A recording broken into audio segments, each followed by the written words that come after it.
बिस्मिल्लाहिर्रहमानिर्रहीम। Next topic हमारे साथ है about the general anatomy of the gall bladder. इससे पहले हमने बात की थी, डिस्कस किया था about the anatomy of the liver.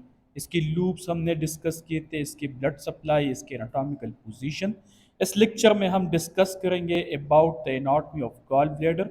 इसकी जनरल इंट्रोडक्शन हम पढ़ेंगे। फिर इसकी हमारे साथ जो बाइल्स की सिक्रीशंस होती है, बाइल क्या होती है, इसको हम डिस्कस करेंगे। फिर हमारे साथ जो exact the body and different parts of the bladder को, गॉल ब्लेडर को हम डिस्कस करेंगे। लास्ट में हम डिस्कस करेंगे about the blood supply of the gall bladder and the nerve supply of the gall bladder. तो gall bladder is where located, exact location of gall bladder हमारे साथ होती है on the visceral surface of the liver. ये बात याद रखो कि लीवर की दो सरफेसेस होती थी।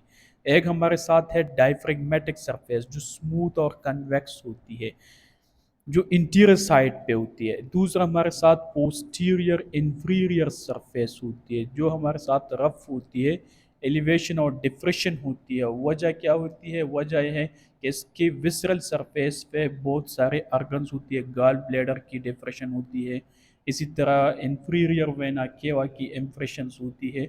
तो ये एग्जैक्टली लोकेट होती है on the visceral surface of the liver. Gall bladder gastrointestinal structure है, that is the pear shaped organ located within the right hypochondrial region of the abdomen। पहले भी मैंने आपको बताया था कि एब्डोमेन को हम इस तरह डिवाइड करते हैं। एक को हम लिखते हैं the right hypochondrium, left hypochondrium, और दरमियान में होती है epigastric region.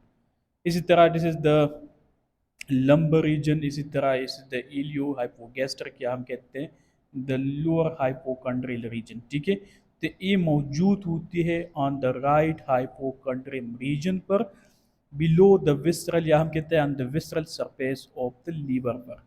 Lies within the fossa form between the inferior aspect of the right a quadrate loop of the liver. ये मैंने आपको बता दिया कि राइट लूप और क्वाड्रेट लूप के दरमियान एग्जैक्टली क्या लोकेट होती है? एग्जैक्टली लोकेट होती है gall bladder. This is the quadrate loop of the liver, और ये हमारे साथ राइट लूप होती है। तो इन दोनों के दरमियान मौजूद होती है gall bladder, entirely surrounded by peritoneum and is in direct relation to the visceral surface of the liver। देखो, दिस इज द डायग्राम। तो अगर इसको हम रिमूव कर दे गॉल ब्लैडर को, तो इसकी लोअर सरफेस किसके साथ डायरेक्ट टच में आती है? लीवर की विसरल सरफेस के साथ। और इसके सरफेस, इसके जो ऊपर एंटीरियरली हमारे साथ क्या होती है? पेरिटोनियम लेयर होती है। तो इधर बात करते हैं कि एंटायरली सराउंडेड बाय पेरिटोनियम, क्योंकि इसकी डिप्रेशन, लीवर की डिप्रेशन जो बनती है गॉल ब्लैडर की वजह से, उस पर पेरिटोनियम नहीं होती। वजह है कि पेरिटोनियम इसके ऊपर जाती है। ठीक है, इसकी फिर हम फंक्शन पढ़ते हैं। इसकी साइज होती है 7 to 10 सेंटीमीटर इन साइज। इसकी टोटल साइज कितनी होती है? 7 से लेके 10 सेंटीमीटर तक। और वाइड कितनी होती है? डायमीटर कितना होता है? 4 सेंटीमीटर। इसकी डायमीटर होती है 4 सेंटीमीटर की। कैपेसिटी कितना होता है? तो कैपेसिटी इज अबाउट 50 ml। ये स्टोर करती है 50 ml ऑफ बाइल। ठीक है, फंक्शन क्या काम करती है? स्टोरेज ऑफ बाइल करती है। बाइल किधर से आती है? लीवर से आती है। और इसको स्टोर कराना किसका काम होती है? गॉल ब्लैडर की। कंसंट्रेशन ऑफ बाइल, इधर ये कंसंट्रेट हो जाती है। Alteration of pH of the bile, इसमें चेंज आती है बाइल की। सिक्रीशन ऑफ म्यूसिन, इसमें सिक्रीशन होती है म्यूकस की। Maintenance of the pressure in the biliary system, और ये प्रेशर को मेंटेन करा देती है, क्योंकि ये स्टोर कर देती है बाइल को। ठीक है, अब बाइल क्या होती है? बाइल की एनाटॉमी किस तरह होती है? तो bile is a yellow greenish thick sticky fluid होती है। ठीक है, ठीक है। ये किधर से आती है? Produce in the liver. ये आगे मैं आपको बता दूंगा। इस फर्स्ट पॉइंट ये याद रखो कि एग्जैक्टली बाइल की स्ट्रक्चर किस तरह होती है। तो येलो ग्रीनिश इन कलर होती है। और वजह क्या है? क्योंकि इसमें बाइल पिगमेंट होती है, उसी वजह से ये ग्रीनिश कलर दिखाई देती है। That help in the food digestion, और इसकी काम क्या होती है? फूड की डाइजेशन कराना। Specifically at break down. अब एग्जैक्टली इसकी फंक्शन क्या होती है, तो ये ब्रेक डाउन करती है fats into the fatty acid. तो फर्स्ट एमसीक्यूज इससे बनेगा कि हमारे साथ बाइल की एग्जैक्ट काम क्या है। तो एग्जैक्ट काम ये है कि फैट्स को फैटी एसिड में कन्वर्ट करना, या हम कहते हैं emulsification of the fats. Fats की इतनी एरिया होती है, मतलब लार्ज मॉलिक्यूल्स होते हैं, इसको ब्रेक डाउन करती है इनटू स्मॉलर एरिया, ताकि इसकी सरफेस एरिया ज़्यादा हो जाए और इस पे अदर एंजाइम्स की अटैक आसानी से हो जाए, उसकी ब्रेक डाउन हो जाए। In human bile is produce continuously by liver. ये बात याद रखो कि लीवर कंटिन्यूसली प्रोडक्शन करती है बाइल की, ठीक है। 400 से 600 ml तक बाइल प्रोड्यूस होती है रेगुलर बेस पे, ठीक है। And store in the gall bladder, concentrated in the gall bladder. और इसकी स्टोरेज होना किधर होती है, गॉल ब्लैडर में होती है।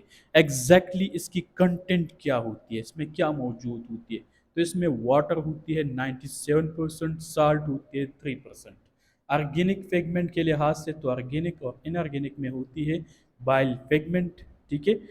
बाइल साल्ट होती है, और इनऑर्गेनिक में सोडियम, कैल्शियम और पोटाशियम, ये सारी चीज़ें मौजूद होती है, ठीक है। रिलेशन की तरफ आते हैं, तो रिलेशन के लिहाज से anteriorly and superiorly, for example अगर ये this is the structure of the gall bladder, तो गॉल ब्लैडर की सुपीरियर और इंटीरियरली क्या होती है, inferior border of the liver and the interior abdominal wall. तो ये बात याद रखो कि जितने भी एब्डोमिनल कैविटीज होती है, इसकी इंटीरियर में हम इसको दो दो पार्ट्स में डिवाइड करते हैं। एक होगा हमारे साथ फॉर एग्जांपल कोई भी ऑर्गन इसमें प्लेस्ड है, for example this the liver structure placed है, तो इसकी इंटीरियरली क्या होगी, इंटीरियर एब्डोमिनल वॉल। इसकी पोस्टीरियर क्या होगी, पोस्टीरियर एब्डोमिनल वॉल। और पोस्टीरियर एब्डोमिनल वॉल में मेजरली क्या होती है, सोस मेजर मसल होता है, क्वाड्रेटस लंबोरम मसल होती है। तो ये कॉमन होती है ऑल एब्डोमिनल कैविटी की जितनी भी विसरा होती है, ठीक है। तो this is the gall bladder. Gall bladder की इंटीरियर क्या होती है, इंटीरियर एब्डोमिनल वॉल, और प्लस इसकी लीवर की स्ट्रक्चर होती है। लीवर आप देख सकते हैं कि लीवर की लोअर लोब भी इसकी इंटीरियर आता है, ठीक है।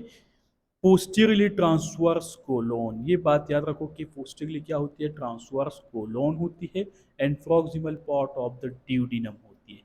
इंफीरियरली बिलियरी ट्री होती है, remaining part of the duodenum होता है। आगे मैं आपको डायग्राम में भी समझा दूंगा। हाँ, आते हैं toward the next topic, and that is about the storage capacity. मैंने आपको पहले भी बताया था कि कैपेसिटी कितनी होती है, 50 ml की होती है, लेकिन रेंज 30 से लेके 50 ml तक होता है। तो ये एमसीक्यूज में आ सकता है कि एग्जैक्ट कैपेसिटी या रेंज का बताओ। Typically divided into 3 parts. अब गॉल ब्लैडर को हम 3 पार्ट्स में डिवाइड करते हैं। The first part is the fundus. ये बात याद रखो, फर्स्ट पार्ट क्या होती है, फंडस, ठीक है।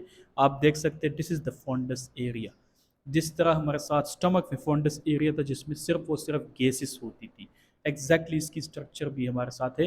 राउंडेड डिस्टल पोर्शन, ये राउंडेड शेप होती है, अब डायग्राम में देख, this is the rounded shape, और प्लस ये डिस्टल होती है, project into the inferior surface of the liver and the mid clavicular line.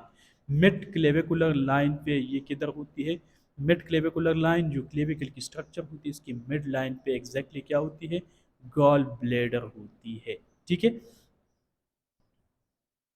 तो ये मैंने आपको बता दिया कि inferior surface of the liver पे मौजूद होती है फंडस, और प्लस ये डेस्टल पोर्शन है, ठीक है, राउंडेड शेप होता है। बॉडी क्या होती है, body is the largest part, lies adjacent to the posterior inferior aspect of the liver, ठीक है।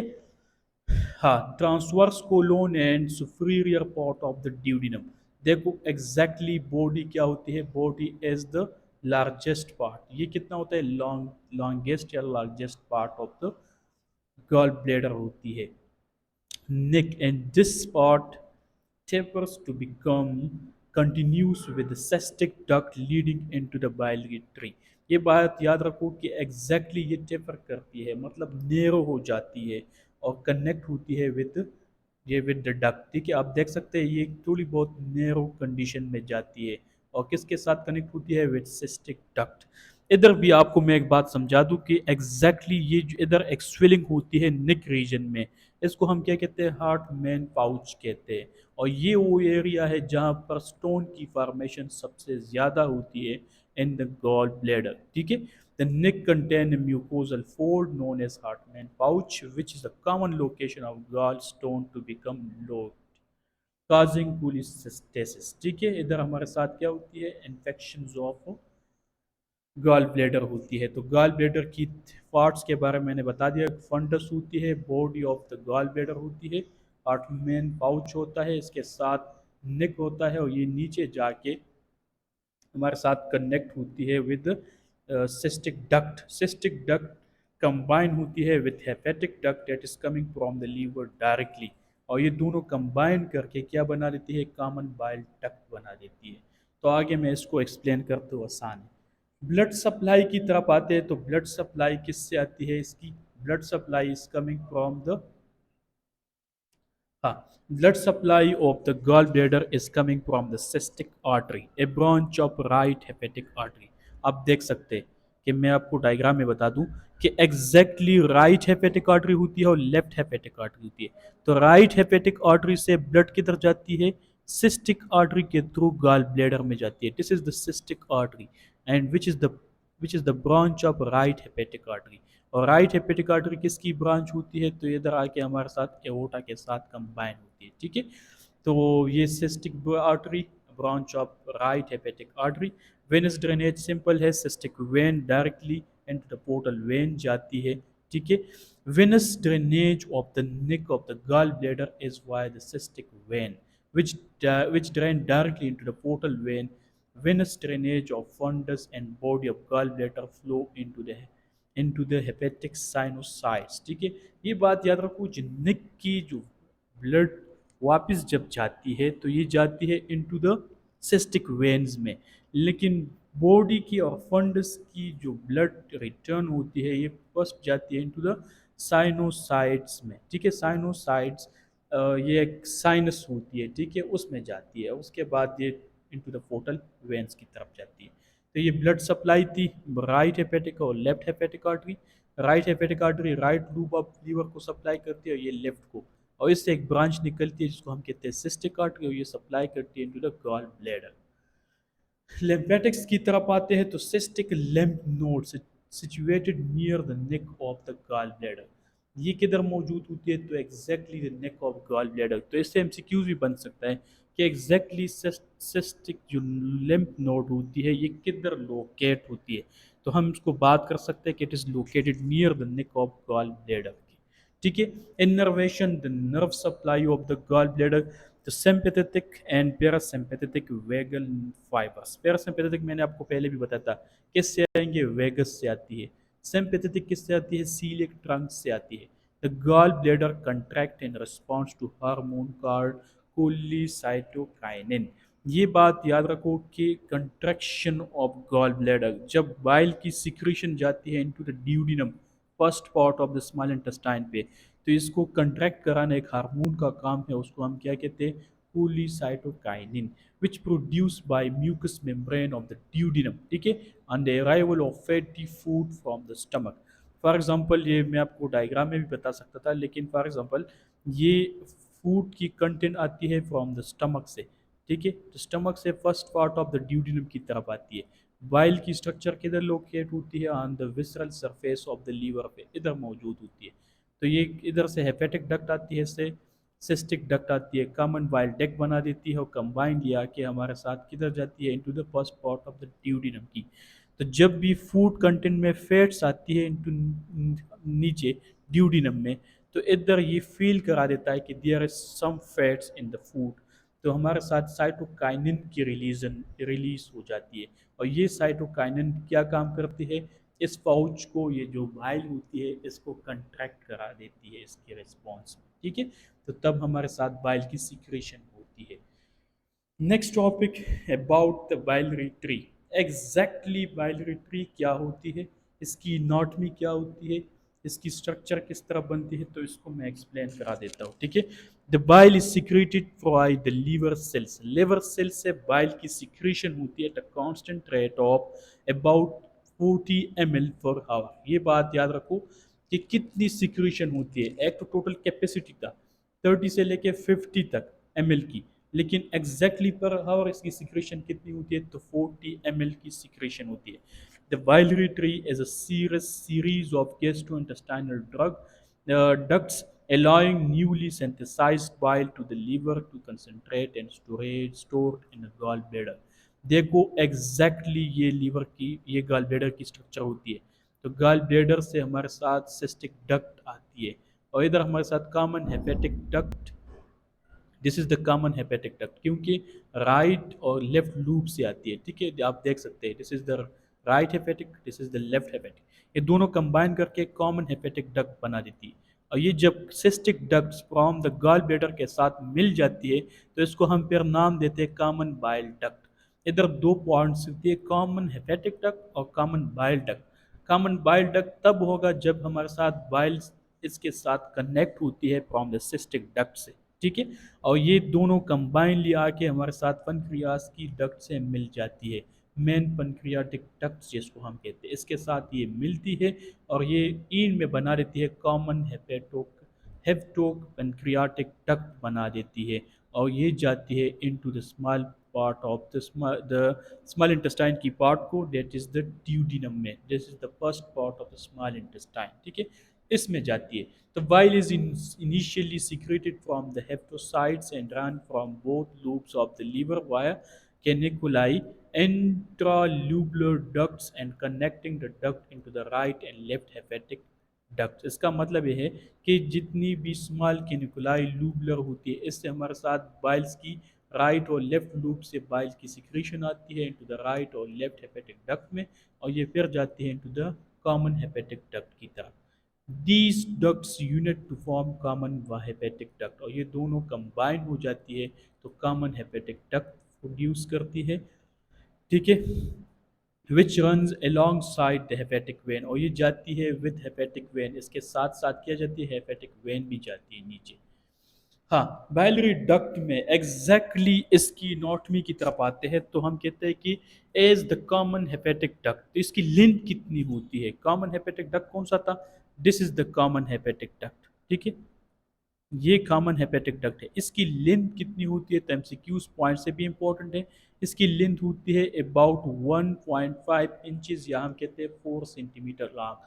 तो ये एग्जैक्टली कितनी लेंथ की होती है, 4 सेंटीमीटर की लेंथ पर होती है।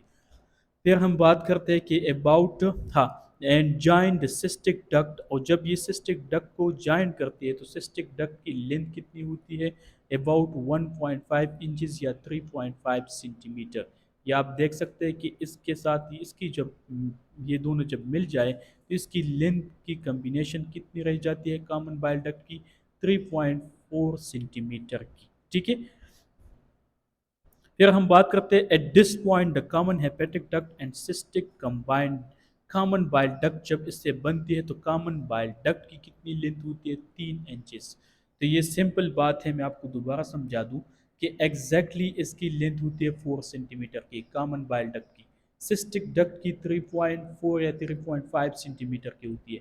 और जब ये कॉमन बाइल डक्ट की लेंथ की तरफ आते हैं तो कॉमन बाइल डक्ट की लेंथ टोटली होती है एग्जैक्टली 3 सेंटीमीटर, या हम कहते हैं 8 सेंटीमीटर लॉन्ग होती है। ठीक है, 3 इंचेस लॉन्ग होती है। ये सबसे लॉन्गेस्ट, आपसे ये भी पूछा जा सकता है कि सबसे लॉन्गेस्ट स्ट्रक्चर कौन सा होता है डक्ट्स में, तो सबसे लॉन्गेस्ट हमारे साथ होता है कॉमन बाइल डक्ट, ये सबसे लॉन्गेस्ट होता है। ये कितनी होती है, 8 सेंटीमीटर तक लॉन्ग होती है। ठीक है, हाँ, फिर आते हैं about the common bile duct descend and pass posteriorly to first part of the duodenum and the head of the pancreas. ये मैंने आपको डायग्राम में बता दिया कि ये पास हो जाती है और हेड ऑफ द पनक्रियाज की तरफ आती है। इधर ये कंबाइन होती है विद मेन पनक्रियाटिक डक्ट, इससे बन जाती है कॉमन हेपेटो पनक्रियाटिक डक्ट बन जाती है, और ये जाती है इनटू द एम्पोला ऑफ वेटर। ठीक है, here they join with the main pancreatic duct forming the hepatopancreatic ampulla, commonly known as ampulla of the Vater, which then empties into duodenum via major duodenal papilla। Major duodenal papilla, ये सारे structure मैंने आपको diagram पनक्रिया जो duodenum की structure थी उस पर मैंने आपको समझाया था, ठीक है। This papilla is regulated a muscular wall that is called sphincter Oddi, और ये इसको हम कहते हैं स्फिंक्टर ओडी। ये सारी चीज़ों को क्या करती है, कंट्रोल कर देती है। तो this is all about the structure of the pancreas, gall bladder, sorry, gall bladder के बारे में मैंने आपको सारी चीज़ें बता दी कि एग्जैक्टली गॉल ब्लैडर होती क्या है, कितनी इसकी शेप होती है, फिर उसके बारे में फंक्शन मैंने आपको बता दी। उस पर जो बाइल सिक्रीशन होती है, तो बाइल क्या होती है, इसके ऑर्गेनिक, इसकी कंपोनेंट, इसके एग्जैक्ट काम क्या होती है, तो एमल्सिफिकेशन ऑफ फैट्स करती है। इसकी रिलेशंस मैंने आपको बता दी। गॉल ब्लैडर की जो स्ट्रक्चर है, फंडस, बॉडी और नेक के बारे में मैंने आपको बता दिया। फिर हमारे साथ होती है blood supply to cystic artery, that is the branch of right, तो ये भी मैंने आपको डिटेल से बता दिया कि किस तरह होती है। इसकी लिम्फेटिक सिस्टम, इसकी नर्व सप्लाई, फिर बाइलरिटरी, तो ये भी बहुत कॉमन और सिंपल बात है, इसमें कोई बड़ी बात नहीं है कि बाइलरिटरी क्या होती है। तो ये सारी इस सारे कनेक्शन को हम क्या कहते हैं, बाइलरिटरी कहते हैं, ठीक है।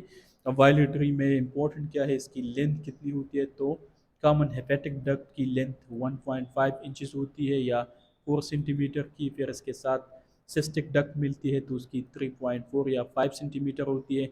फिर ये दोनों से कॉमन बाइल डक्ट बनती है तो इसकी लेंथ सबसे ज़्यादा होती है 8 सेंटीमीटर की, ठीक है। Thank you so much for watching my video.